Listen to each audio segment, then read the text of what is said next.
Is jy een van daai girls wat heeltyd vir jouself sê, "Ooh, ek is dom," of "Ek is nie mooi genoeg nie," of "Ek is so stupid." Ek wil vandag met jou praat, nê? Met jou wat hier luister. Jy kan nie hierdie goed vir jouself meer sê nie.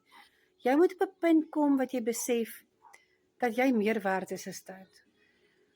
Ek wil net gou vir jou ietsie mooi verduidelik vandag, want ek kom in kontak elke liewe dag met vrouens wat elke dag vir my sê, "O, ek is so stupid," of "Ag, sorry Talita, dit was nou sommer 'n simpel fout geweest want ek is nie slim genoeg nie," of wat ook al, nê? Of iemand wat sê, "Ag, ek is so dik, ek is so gatvol vir die lewe." Hier's wat ek wil hê jy moet mooi verstaan vandag.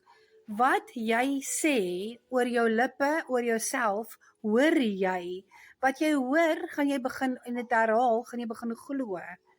Wat jy glo, gaan jy uitstraal en wat jy uitstraal is hoe mense jou gaan hanteer.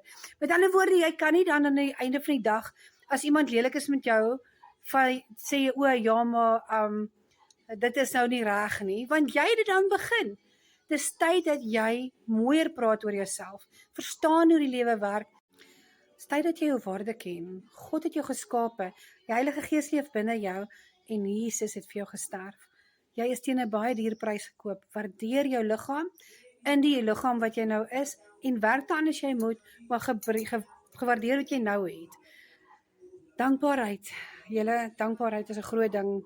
Maar ek weet jy dink jy is dalk die slimste en die mooiste nie, maar luister mooi vir my. Jy het ten minste oë wat kan sien, jy kan my hoor vandag en jy het 'n selfoon in jou hand, want anders sien jy nie kan sien nie, wat beteken jy is gebless. Wees dankbaar vir wat jy het en begin mooier praat oor jouself.